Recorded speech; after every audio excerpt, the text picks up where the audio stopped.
Il a été raconté que jadis, quand les Teleri firent halte devant le grand fleuve sur les côtes ouest des terres du milieu, un certain Lenwë de la suite d'Olwë abandonna la marche des Eldar. On sait peu de choses des Nandor errants qui descendirent l'Anduin derrière lui.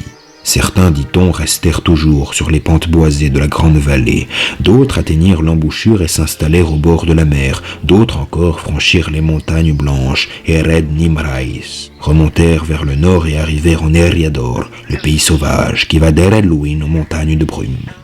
Ils vivaient dans les bois sans connaître l'acier et l'invasion des bêtes féroces venues du nord les remplit d'épouvante.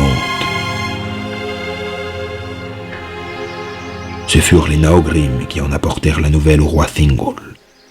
Le fils de Lenwë, Denethor, ayant eu vent de la puissance et de la majesté de Thingol, qui maintenait la paix dans son royaume, rassembla ce qu'il put trouver de son peuple éparpillé pour les conduire à Beleriand.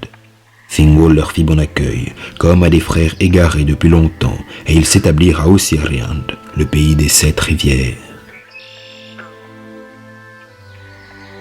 Il y a peu à dire des longues années de paix qui suivirent la venue de Denethor.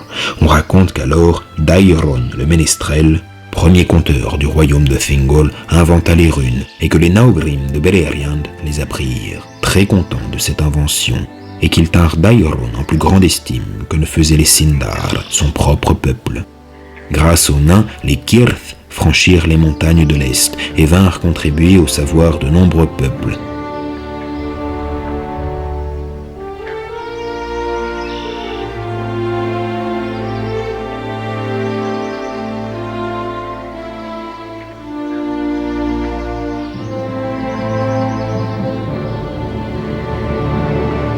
Alors que les Sindar ne s'en servaient guère pour tenir des livres avant la guerre, et beaucoup de souvenirs disparurent sous les ruines de Doriath.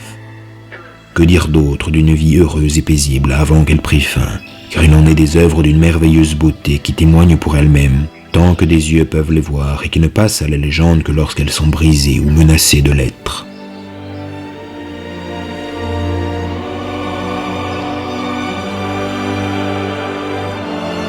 En ce temps-là, les elfes parcouraient Beleriand, les rivières coulaient sous les étoiles, les fleurs nocturnes épanchaient leurs parfums.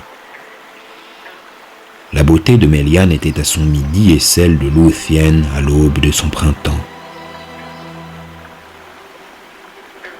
En ce temps-là, le roi Thingol était sur son trône, comme les seigneurs des Maiar, la puissance en repos. La joie était l'air qu'on respirait tout le jour, l'esprit un courant qui s'écoulait sans remous des sommets aux profondeurs.